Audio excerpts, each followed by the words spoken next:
முதல்ல நம்மள்ட்ட புடுங்கிறது வந்து ஜல்லிக்கட்டு மாட்டை இல்ல நாங்க தான் நீங்க தப்பு பண்றீங்க. முதல்ல நம்மள்ட்ட புடுங்கிறது நாட்டு நாயை. ஏன் பறிச்சாங்க ரிவர்ஸ்ல சொல்லிட்டு வர்ற நாட்டு நாயை பறிச்சாங்கன்னா இது மாடாட்டம் மேய்ச்சி கொண்டு வந்துச்சு, மனுஷன் போய் மேய்க்க வேண்டியது இல்ல. இதுவே இப்போ காலையில மாடாட்டோட போயிடும், அடுத்த கொள்ளையில மேய விடாது. பாத்திருக்கீங்களா? பயிர் கொள்ள மேய்ச்சா ஓவர் குழச்சி நல்ல எடுத்து நல்ல வயல்ல மேய வச்சிருவோம், நல்ல தரையில மேய வச்சு அடிச்சுட்டு வந்துடும். சாயந்தரம் மணி ஆயிட்டுனா நான் நாய் கறி கொடுத்துரும், பாப்பலாம் எல்லாம் கிளம்பலாம் எல்லாம் அங்க மாடு ஆடே வாழ போலாம், சும்மா டைம் வேஸ்ட் பண்ணிட்டு இருக்காங்க அப்படின்னு வீட்டு கூட்டி வந்துடும். அப்ப 2 நாய் வச்சிருப்பாங்க, அந்த நாய் வேட்டையும் ஆடும், உடும்பெல்லாம் முடிச்சிருங்க, போய் அழகா வல்லபடாம முடிச்சு கொண்டு வரும். ஏன்னா அது இவங்க மேன் மீட்னு அது நினைக்கும், மனுஷன் சமைச்சு சாப்பிட உணவுன்னு நினைக்கும். அப்ப எய்தவே லம்பு இருக்க வாழ் குலைக்குமாம் நாய், எய்தவே வேலை எடுத்து நாயத்துல குத்துனா கூட வாழ் குலைக்குமாம் நாய். என்னடா என்ன போய் குத்திவிட்ட, நான் நீ போட்ட சோத்துல வளர்ந்தவன்டான்னு நாய் நினைக்குமா? சரி, நாயை ஒழிச்சா எப்பறம் விவசாயத்தை ஒழிக்கலாம் நீ ஒரு கேள்வி கேட்கலாம். என்னடா மடத்தனமா பேசிட்டு இருக்க? ஆமா சார், நாயை ஒழிச்சா அது லாஜிக் இடிக்குது. நாயை ஒழிச்சா நீ ஆடு மாட்டை பராமரிக்க நீ மெனக்கடணும். ஆமா, நீ மெனக்கட்டா விவசாய வேலை பார்க்க முடியாது, தண்ணி கட்ட முடியாது, உரம் வாங்க போக முடியாது. கண்டிப்பா இவ்வளவு வறண்ட பூமியில வானம் பார்த்த பூமியில எப்படி பயிர் விளைவிக்க? ஏன் உலக நாடுகள் தமிழ்நாட்டை கண்டு வியக்கிறது, இந்தியாவில் கண்டு வியக்கிறது என்றா நம்ம விவசாயம் தான். வறண்ட பூமியில பம்மாஞ்சலி பிரயோஜனம் இல்லாத காவிரி தண்ணி அந்த தண்ணி நம்பி இருக்க விவசாயம் பண்றோம். அழிக்காகும் விவசாயத்தை அழிக்கணும் என்ன செய்யணும்? ஆடு மாட்டை குடிக்கணும். ஏன்னா மாடு சாணி போடும், ஆடு சாணி போடும், அதை வச்சு இயற்கை விவசாயம் பண்றோம். இவனை யூரியா பொட்டாஷ் வாங்க வைக்கிறதா எப்படி? மாடாட்டை ஒழிச்சாதான் முடியும். சரி, இவ்வளவு மீறி ஹெல்த்தாவே இருக்கானே. ஒரு மரத்துல ஏறி இறங்குறது பணமரம் ஏறணும், எல்லாரும் ஏற முடியாது. நான் மரம் ஏறணும்னு வச்சு அது வேற விஷயம். பட் இன்னைக்கு எத்தனை மரம் ஏறணும்னு தெரியல. அதுக்கு என்ன ரீசன் கொண்டு வந்தான்னா, இவன் ஹெல்த்தியான பால் குடிக்கிறான், நாட்டு பால் குடிக்கிறான். நாட்டு மாடு பாத்தீங்கன்னா 1 லிட்டர் 1.5 லிட்டர் தான் கறக்கும். மாடுல சும்மா இருக்கும், பால் துண்டு தான் கறக்கும். அதோட இயற்கை அதுதான். இவன் கொண்டாந்து ஜெர்சி பசு வைக்கணும்னு பார்த்தா, ஜெர்சி பசு மாடு இருக்கும், கறந்து ஊத்தும். அதை குடிச்சுனா அவ்வளவு பலம் இல்ல. அதை ஒழிக்கிறது எங்க ஆரம்பிச்ச கேம் எங்க வந்து முடியுது பாருங்க. உன்னுடைய நாட்டு மாட்டு ரகத்தை ஒழிச்சா அப்ப என்ன செய்ய? இன்னமும் ஒழிக்க முடியல. ஜல்லிக்கட்டு வச்சிருக்காயா, அதை ஏறு தழுவுதலையா, அதை ஒழிச்சோம்னா ஒழிக்கலாம்னா ஜல்லிக்கட்டுக்கு தடை முடிஞ்சு போச்சா? சரி, பிராய்லர் கோழியை முட்டையை எப்படா வைக்கிறது? சண்டை கோழியை தடை பண்ணுனா, சண்டை கோழி இருந்த சண்டை கோழி அதை அஃபென்ஸ் ஆக்கலாம். டேய், ஜங்கிலி ரம்மி மங்கிலி ரம்மி விளையாடுறீங்க, அதை விட கோழி பெட்டு உங்களுக்கு தப்பா போடுது. கோழி சண்டை போடு, நீ கிடைக்க நீ மாவன் வச்சா சண்டை போட்டு கோழி சண்டை, கோழியை வச்சுட்டு வர எவன் மோதி பார்ப்போம், கோழி சண்டை போடுதான்னு பாப்பா, பெட்டு கட்டு அப்படி இந்த பக்கத்துல ஒரு கல்லுப்பாட்டில் வச்சுக்கிட்டு இப்படி குடிச்சிக்கிட்டு சண்டை போடு சண்டை போய் அடிச்சுடா கோழி அடிச்சு கோழி செத்து போச்சியா, அது குழம்பு கண்ட லாய்க்கு அப்படின்னு சொல்லி மாவன் மச்சா ஒன்னா உட்காந்து சாப்பிட்ட ஒரு கோழியை தடை பண்ணிட்டு இருக்காங்க. ஓ, நாட்டு நாய்க்கு தடை. நாட்டு நாய் அபிவிருத்தி எங்க இருக்கு சொல்லுங்க? தமிழ்நாட்டுல தெரியல. கிண்டில இருக்கு, நந்தனத்துக்கும் சைதப்பட்ட கிண்டில இருக்கு அபிவிருத்தி. அது வந்து சுகாதாரமா இல்லைன்னு சொல்லி சுப்ரீம் கோர்ட் போனாங்க. பீட்டா ஏண்டா, எங்க ஆஸ்பத்திரியா அப்படிதான் இருக்கும், நாங்க கூட மருத்துவமனையா சுகாதாரமா இருக்கும், நாங்க நிறைய மக்கள் தொகை உள்ள நாடு அப்படிதான் இருக்கும். ஆனா எங்க அடிச்சா பாருங்க, எதை அடிச்சா எங்க வலிக்கணும்னு தெரிஞ்சிருக்கு, அதை பிளாக் பண்ணி வச்சான். சரி, இப்ப கல்லுக்கு வந்துருங்க. ஓகேவா? இப்ப புரிஞ்சுக்கிட்டீங்களா விவசாயத்தை எப்படி அழிச்சாங்கன்னு? ஆமா, விவசாயத்தை அழிச்சது ஓரளவு புரிஞ்சுக்கிட்டீங்களா? ஓரளவு கண்டஸ்டாண்டிங். இப்ப கல்ல பேன் பண்ணாங்கன்னா அது வந்து பனைமரத்தை பத்தி ஒரு சைட்ஸ் எனக்கு வயசு அப்போ ஒரு 14 10ல இருந்து 15 வயசு இருக்கும். பனைமரம் வந்து நிலத்தடி நீர் எல்லாம் உரியுதுன்னு ராமநாதபுரம் போன்ற மாவட்டங்களில் 1000 கணக்கான 2000 கணக்கான 3000 கணக்கான பனைமரத்தை கொளுத்துன்னு சொன்னாங்க. வெட்டி எடுத்தா செலவாகுது, கொளுத்தியே விட்டாரு பனைமரத்தை. எப்படியெல்லாம் நம்மளோட அறியாமையை பயன்படுத்துறாங்க பாருங்க. ஆக்சுவலா பனைமரம் நிலத்தடி நீரோட நண்பன். பனை நம்மளுடைய தேசிய மரம். பனை நம்மளுடைய தேசிய மரம். ஊர்ல மயில சுட்டு கொண்டுருவியா நீ? இல்ல, முடியாது. மயில தின்றுவியா? மயில வெட்டி ஊரே பஞ்சத்துல போனாலும் மயில வெட்டி தின்றுவீங்களா? பசியா 10 புள்ள சாவு கிடக்கு, மயில தின்னா தேசிய பறவை, பீகாக், நேஷனல் பேர்டு, அதை தொடக்கூடாதுன்னு சொல்றீங்களா? அப்ப என் தேசிய மரத்தை வெட்டி தின்னி எப்படி வெட்டி தின்ன? பனைமரத்தை வெட்டக்குள்ள செஞ்சிருக்கணும்ல, இது நம்மளோட தேசிய மரம், இது எப்படி வெட்டுவீங்க நீங்க அப்படின்னு சொல்லியிருக்கணும்ல. மரத்தை வெட்ட வச்சாங்க. அடுத்து செங்கல் சூளைக்கு பனைமரத்தை தூக்கி வச்சாங்க. சரி, அப்படியே பனைமரத்தை அழிக்க முடியலையே, என்னாச்சு அப்படின்னு சொல்லிட்டு கல்லுக்கு தடை போட்டாங்க. சின்ன இல்ல பெரிய இல்ல, கல் தடை போட்டாங்க. ஏன்? உங்கூட்டு சாராயம் விளங்குது, டாஸ்மார்க் ஓடுது, வெளிநாட்டு சாராயம், ஜானி வாக்கர், எஸ்டி ரமி இதெல்லாம் இங்க விற்கலாம், கஞ்சா விற்கலாம், பான்ராக் விற்கலாம், ஹேண்ட்ஸ் விற்கலாம், அபீர் விற்கலாம், ப்ரௌன் சுகர் விற்கலாம், கொக்கைன் விற்கலாம், மெத்தப்பட்டேன் ஊரா சினிமா நடிகணும் மாற்றான் போய் மெத்து வாங்கி சாப்பிட்றான். நம்ம வீட்டு விவசாயிகள் நம்ம வீட்டு மரத்துல உங்க வீட்டுக்கு வந்து காய்ச்சல தம்பி அதை எங்க பெர்மெண்டேட் பண்ணல, ஃபயரிங் பண்ணி கொளுத்தி அதை ப்ராசஸ் எல்லாம் பண்ணல. பணமட்டையில பணங்கா இப்படி வரும். இது ஒரு பணம் பாலன்னு வச்சுங்க. ஆரம்பத்துல துண்டு குருத்தா வரும், வந்து கடைசி இட்ட தண்டி வரும். இத்தனை காய் வைக்க பார்க்கும், சைடுல காய் வைக்க பார்க்கும். அதுக்குள்ள என்ன செய்யணும்? அது முனைய அறுத்து விட்டுரும். அறுத்துட்டு அது ஒரு நாளைக்கு ஒரு பிளேடு அளவுக்கு எடுக்கணும். அது பட்டை பார்த்தீங்கன்னா பிளேடு மாதிரி இருக்கும், அந்த கத்தி அந்த பிட்ஸான கை தான், அது எடுக்கணும். இங்க பாத்துங்க, எடுத்துட்டு சொட்டா வடியும். எப்படி வடியும்? சொட்டு சொட்டா வடியும். ஒரு நேரம் எடுத்து ஒரு கலையை நம்பிடாது. 5 கலையை கட்டிருப்பாங்க, 5 சேர்த்து ஊத்தினாலே 1/4 லிட்டர் 1 லிட்டர் தேராது. அதுல சொட்டா வடியும். அதுல வந்து பூச்சி முழுவும், அதை வந்து மழை பெஞ்சா கலையத்தை தண்ணி நம்பி வழி ஊத்தி எதுக்கு ஆமாமி போயிடும். சொட்டா வடியுமா? காலையில ஒரு வாட்டி, சாயந்தரம் ஒரு வாட்டி பனையில ஏறி, அந்த பனை ஏறி அவர்கள் அதை சீவிட்டு பாலெல்லாம் சுத்தம் பண்ணிட்டு, அதெல்லாம் சுத்தம் எடுத்து போட்டுட்டு, சுத்தம்னா ஒண்ணும் இல்ல, பூச்சி கிச்சு வண்டுன்னு இருக்கு, அது ஒன்றும் செய்யாது. அதெல்லாம் எடுத்து போட்டு அந்த கலையத்துல தனக்கு ஒரு பெரிய குடுவை ஒன்று வச்சிருப்பாரு, தென்னம்பழம், அதுல எடுத்து ஊத்திட்டு பொறுமையா இறங்கி கீழே வரணும். நெஞ்சு வெடிக்க நெஞ்சை பிடிச்சி தட்டு கீழே ஒண்ணு போடணும். தலைக்கொடி பேர் என்ன பேர்? என்ன தலைக்கொடி? தலைக்கொடி என்ன அர்த்தம்? தலையை காக்கின்ற கொடி.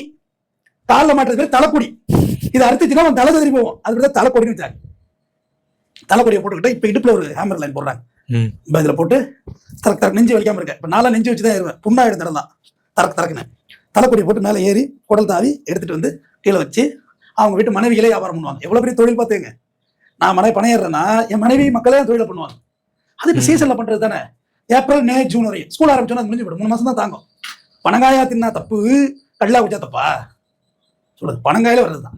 நான் எங்கேயும் கொளுத்தல, மெத்தனால கலக்கல, எத்தனால கலக்கல, போமெண்ட் பண்ணல, பாட்டில் போடல, காரை போடல, லாரியில ஏத்தல. உலகத்திலே தண்ணி ஊத்தாம குடிக்கிற ஒரே ஒரு பொருள் கல்லு மட்டும் தான். மிக்சிங்கே தேவையில்லை. எது ஊத்தினாலும் அது தண்ணியோ பெப்சி கோக்ஸ் எது ஒண்ணு ஊத்தணும்.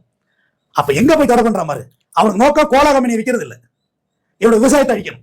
என் விவசாயத்தை அழிக்கணும். ஒண்ணு சேனலா வெட்டணும். இன்னைக்கு தென் மாவட்டங்களுக்கு பனையேறி நாடார்கள் மைக்ரேட் ஆயிட்டாங்க. நியூஸ் பேப்பர் போடுறாங்க. அந்நாட்டின் மன்னர்கள் மெட்ராஸில் செய்தித்தாள் போடுறாங்க. இரும்பு கடை வச்சிருக்காங்க. சைக்கிள்ல காய்கறி விற்கிறாங்க. ஒரு பிசினஸ் பண்றாங்க. பெரிய பணக்காரங்களும் இருக்காங்க அதுல.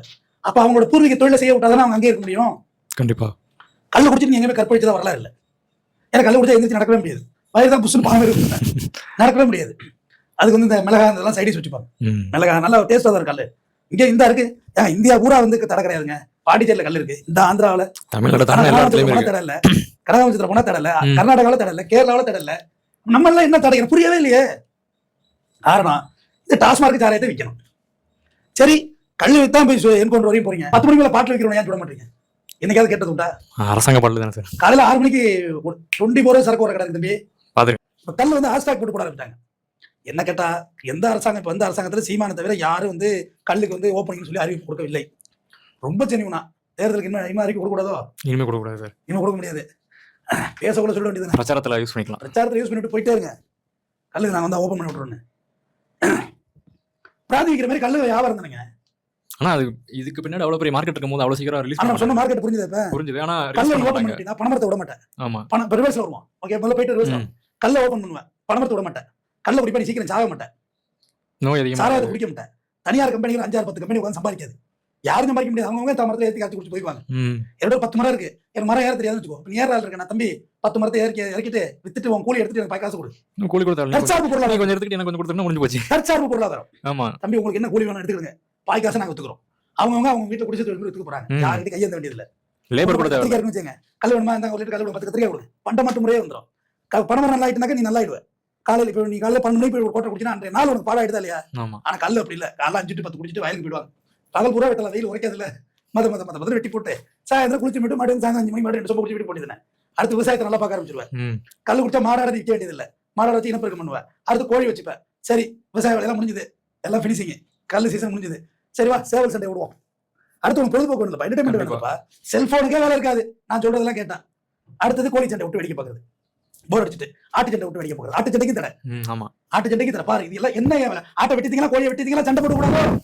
மாட்டை வெட்டித்தீங்களா, ஜல்லிக்கட்டு விடக்கூடாதோ? என்ன நியாயம்? உலகத்திலே மாடு லெதர் எக்ஸ்போர்ட்ல இந்தியா தான் நம்பர் 1. அது பிஜேபியில் உள்ளவங்க தான் முக்கியமான ஆளு. ஆனா வெட்டி திங்க கூடாது. மாட்டுக்கறி விட்டு தான் கொலை பண்றா. மாட்டு தோலை வியாபாரம் பண்ணலாமா? எக்ஸ்போர்ட் பண்ணலாமா? மாட்டு கறியா எக்ஸ்போர்ட் பண்ணலாமா? நாங்க மாடுக்கு தெய்வமா வணங்குறோம். மாடு வயசாச்சுன்னா என்ன செய்யறது? வெட்டி திங்க வேண்டியதா? புதைக்க முடியுமா? முடியாது. வீணா போய் அந்த வீடு புதைக்க மனசு தான் போதிங்க. இல்லைன்னா அடிமாட்டுக்கு விற்கிறாங்க. அவங்க கறிக்கு தான் போகுது. அந்த மாடு நம்மளே சாப்பிடலாமே. மாடு இனம் அழியக்கூடாது என்றால் நீங்கள் சாப்பிட ஆரம்பிச்சால் தான் மாடு இனம் அழியாது தெரிஞ்சுங்க. கல்லு குடிக்க ஆரம்பிச்சாதான் பணம் அழியாது தெரிஞ்சுடுங்க. ஒரு கன்சூமர் ஆகணும், எண்ட் யூசர் ஆகணும். அப்பதான் அந்த பொருள் அழியாது. இப்போ கமெண்ட்ல என்ன கேட்பாங்கன்னா, அது மட்டும் பாத்துக்கிட்டு இருந்த போதுமா, நம்ம வளர வேண்டாமான்னு கேட்பாங்க சார். என்ன வளர்ச்சி? இப்போ எல்லா வளர்ச்சி என்ன வளரணும்? 100 ரூபாய் சம்பாதிக்க துப்புல ஆண்ட்ராய்டு போன் வச்சிருக்கோமா இல்லையா? கண்டிப்பா. இது பேர் வளர்ச்சியா? பெட்ரோல் போட துப்புல 2 லட்சம் ரூபாய் பைக் வாங்கி அம்மா அப்பா கொடுத்து சாவர மேல ஆக்சிடென்ட் ஆகி இது பேர் வளர்ச்சியா? பேங்க்ல லோன் வாங்கி வீடு கட்டி மல்லாக கொடுத்தா கடங்க இருந்தா கண்ணல தெரியும். இது வளர்ச்சியா?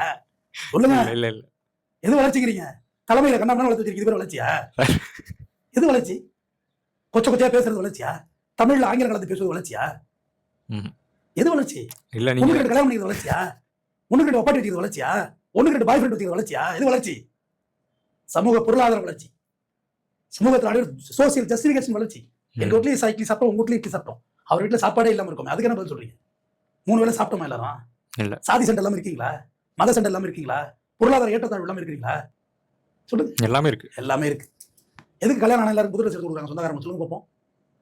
பாதி சொந்தக்காரங்க ஏழையா இருப்பாங்க. ஆனா அடுக்கு சட்டை போட்டு வரது கூச்சப்படுவாங்க. புதுசு எடுத்து கொடுக்குறோம். எடுத்து கொடுக்குறோமா இல்லையா? ஆமா சார், இப்போ எடுத்து கொடுத்துட்டு புரிஞ்சு வளர்ச்சி என்ன வளர்ச்சி? அறிவு வளர்ச்சி வேணும், சமூக வளர்ச்சி வேணும், சாதி இல்லைங்கிற வளர்ச்சி வேணும், ம். பகுத்தறிவு வேணும், மூட நம்பிக்கைக்கு எதிராக பேச தெரியணும், முதல்ல நல்லது கெட்டது புரிய தெரியணும், மனுஷனா மதிக்க தெரியும். மனிதனை மனிதனாக மதி. தேவையில்லாம ஸ்பெயின்ல ஒரு விளையாட்டு உண்டு, ம். மாட்டு முதுகுல வந்து மாக்கு குத்துவாங்க, ஒரு ஸ்கிரெட்ல ஸ்கிரீனை காட்டி ஆமா. அப்படியே குத்தி குத்தி அந்த மாடு செத்து போகும். அப்படியே ஜல்லிக்கட்டு நம்ம பண்ணிட்டு இருக்கோம். மாட்டு மேல ஒருத்தன் கீழே விழுந்தா தொலைச்சிக்கிட்டு மாட்டுக்கார தெரியும் உங்களை அமைக்க பிடிக்கல சொல்லுவாங்க, மாடு பிடிப்பட்டு தொட மாடு கையிட முதல்ல பாத்திருக்கீங்களா? பாத்துருக்கேன். மைக்ல இருந்து சொல்லுவாங்க, என் மாடு பிடிப்பட்டு என் மாடு தொட கையிட முதல்ல அப்படின்னு. போதும், என் மாடு தோத்துச்சு நான் ஒத்துக்கிறேன், ஆனா அதை போட்டு அம்மா அதை கையிட முதல்ல. அப்படி வளர்த்துக்கிட்டு இருக்காங்க. அவ்வளவு பெரிய ஜல்லிக்கட்டு மாடு தூக்கி வீசி எல்லாரையும் அந்த மாடோட லேடிஸ் இல்ல காதை திரி அழைச்சிட்டு போகுது. அது பாட்டு போயிருக்கு. அது குழந்தையாவே இருக்கு. எங்க வீட்டுல மாடு உண்டுங்க. ம். எங்க சின்ன பையன் மாடு வயிற்று படுத்துப்பாங்க, அப்படி போய் படுத்துப்பான். பசுமாடு ம். புஷ்னு மூச்சு விட போயிட்டு போயிட்டு வருது, அது ஜாலியா இருக்கும். அவன் வயசுல சின்ன பிள்ளை தானே, தவறி கூட அவன் காதெல்லாம் திருவான். எனக்கு பயத்தறி போவோம். அப்படியே சின்ன கொம்புதான் பசுமாடு, டக்குனு ஆட்டினால முடிஞ்சு போச்சு பிள்ளைக்கு. ஆமா. ஒரு கண்ணுங்களை அது அப்படியே படுத்துக்கணும். வலிச்சாலும் பொறுமையா இருக்கும். அதை அப்படி திருவான், போவான், வருவான், எதுவுமே செய்யாது. அது போய் தூக்கிட்டோம்னா அதுவும் எழுந்துக்கும். கொஞ்ச நேரம் விட்றா என் மேல விளையாடுறா அப்படின்னு சொல்ற மாதிரி நான் ஃபீல் பண்ணுவேன். மாட்டு முடி அது தானே இருக்க முடியும். ம். கண்டிப்பா. நான் தூக்கணும் அதுவும் எழும்போம். மறுபடி பிள்ளைய கீழே வச்சு படுத்துக்கும். காலை நீட்டும், அப்படியே காலை பிடிச்சி பிடிச்சி அம்மி விடுவேன். அப்படியே காலை சுகமா நீட்டும், 4 காலை மாத்தி மாத்தி. நாங்கள் இயற்கையோடு வாழ்வோர்கள். நீ கல்லுன்னு சொன்னீங்களா, ஒரு துப்பாக்கி புல்லட் என்னாச்சு? ம். எல்லாரும் ஆசை போறோம். சுடேனே ஜல்லிக்கட்டு போய் நம்ம வித் ஃபோன் நம்பரோட போடுறாங்க சார். வித்து போன பாருங்க, லொக்கேஷனோட இருக்கு. மாட்டுக்கு என்ன சொன்னாங்க, ஜல்லிக்கட்டு நீ பூரணமா விளக்க வரைய எழ முடியாது அந்த இடத்துல விட்டு சொன்னாங்கல்ல. கல் வந்து நிலையை நோக்கி வந்துட்டு ஏறக்குறைய 90% வந்துருச்சு. என்ன பொறுத்தவரை மாவட்ட நிர்வாகம் அந்த கலெக்டர் ஒரு ஜீவோ போட்டு வேண்டியதான். இல்ல தமிழ்நாடு கவர்மெண்ட் சட்டமன்றத்தில் முதல்ல வந்து ஜீவோ போட்டு ஏற்றி விட்டுரு. அது எல்லாருக்குமே நல்லது. நீங்க கல்லை வச்சு போலீஸ் வச்சு விளையாட நினைச்சீங்கன்னா, இப்ப போலீஸ்காரன் கல்ல இருக்க போற இடத்துக்கு பறிக்கவும் முடியாது. நீங்க அவங்க மேல குறை சொல்லி மட்டும் செய்ய போறாங்க போலீஸ்காரன் மேல மட்டும். கண்டிப்பா. ஏங்க கஞ்சாவை ரெகுலைஸ் பண்ணலாமான்னு யூஎஸ் கவர்மெண்ட் டீல் பண்ணிட்டு இருக்காங்க. அதை விடவாங்க இது கொடுமையானது. கஞ்சால யாருங்க சம்பாதிப்பா? 4 பணக்கார ஸ்மக்லர் சம்பாதிப்பான். கல் அப்படி இல்லையில நம்மளோட சார்ந்தவர்கள் தானே அந்த வருமானம் வரும். நம்மளோட பார்ட் ஆஃப் லைஃப் தானே. ஒன்றும் பணமரத்தை கொள்ளலையே. ம். நீங்க வந்து பண விதை போட அவேர்னஸ் வந்திருக்கு. பணமரத்துல அந்த லாபத்தை எடுக்கணும்ல. அப்பதான் அந்த மரம் வாழும். மரம் வாழ்ந்தால்தான் மனிதன் மனிதன் வாழும். வாழணும். அதுக்காண்டி சொல்றேன்.